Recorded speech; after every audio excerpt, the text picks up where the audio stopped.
Bab ke-115, Darah Bukti Cinta.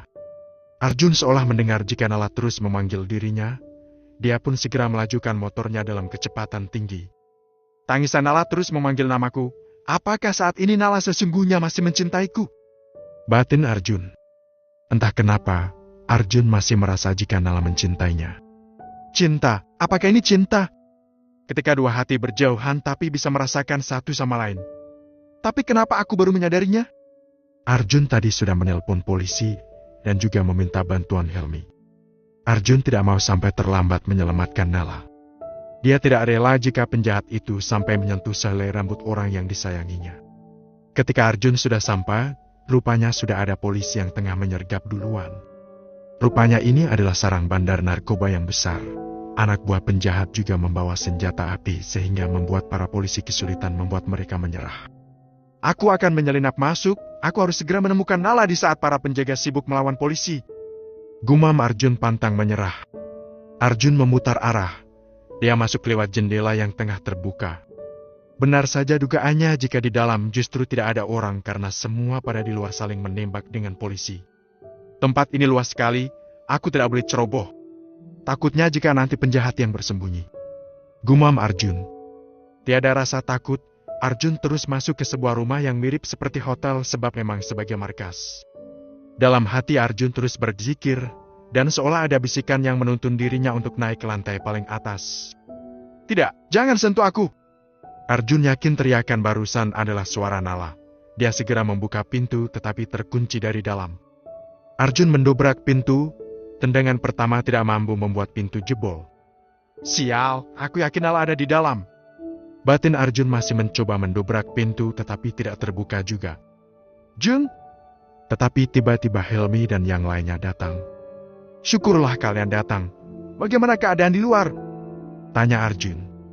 Sekarang sedang aksi kejar-kejaran, tapi ada beberapa yang sudah berhasil ditangkap. Jawab Helmi. Nala ada di dalam, tapi aku tidak bisa membukanya. Keluh Arjun. Ayo kita lakukan bersama, dalam hitungan ketiga kita tendang sekuat tenaga.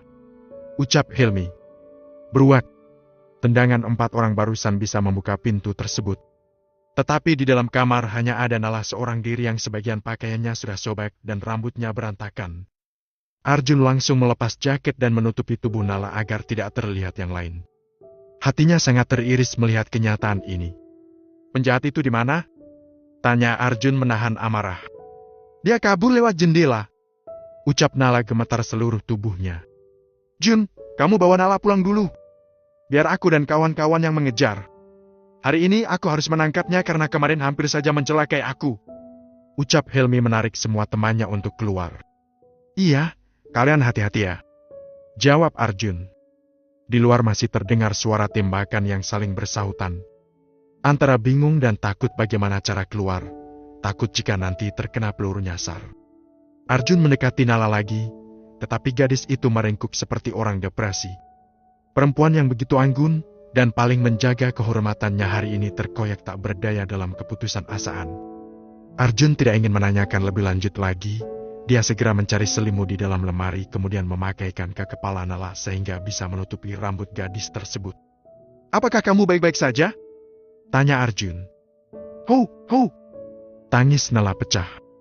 Jangan menangis lagi. Aku sudah di sini. Kamu akan aman. Bujuk Arjun. Kenapa semua terjadi padaku? Apa salah aku? Rintih Nala. Apapun yang terjadi padamu, aku akan tanggung jawab. Aku akan menikahimu. Jawab Arjun tanpa ragu. Nala sangat kaget, tetapi kemudian dia tahu jika hal itu dilakukan karena rasa kasihan saja. Jun, kamu tidak perlu bertanggung jawab. Justru aku harus berterima kasih sebab jika kamu tidak datang saat ini, aku sudah ternodai. Allah masih menjaga aku, jadi kamu tidak perlu merasa kasihan padaku.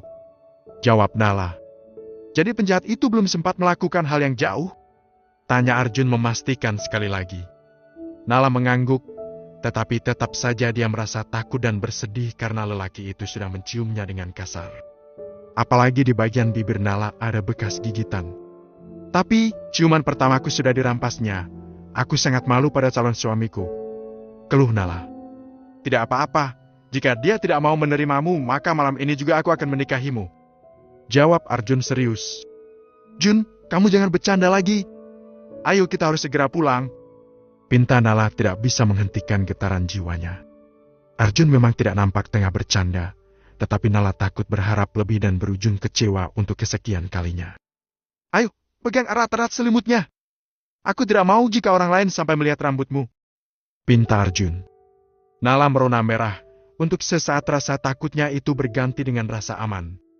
Di mana dirinya merasa terlindungi dan ada yang menjaganya. Tetapi baru saja melangkah beberapa meter, Nala terjatuh karena kakinya menginjak selimutnya sendiri. Sakitkah? Tanya Arjun. Belum sempat Nala menjawab, Arjun nekat menggendong gadis tersebut. Jun, aku tidak sakit.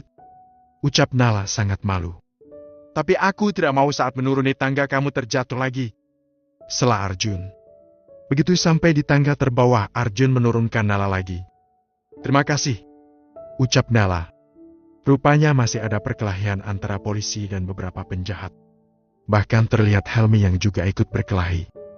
Dalam hati Arjun salut juga sebab Helmi memiliki mata tajam sehingga bisa menghindar dari peluru. Bunuh gadis itu karena dia sudah melihat wajah bos.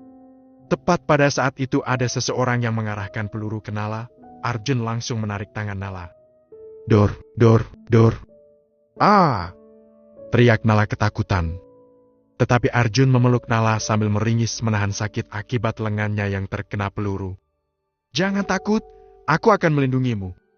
Dan jangan lepaskan pelukanku, aku takut jika ada peluru yang mengarah kita lagi. Bisik Arjun. Jun, kamu tidak terkena tembakan kan? Tadi ada banyak peluru yang mengarah ke kita. Bisik Nala menahan sesak napas dalam pelukan orang yang paling dicintai. Aku baik-baik saja, dengarkan aku mencintaimu. Nala, maafkan aku karena telat menyadarinya. Aku yang begitu bodoh menyia-nyiakan kamu selama ini.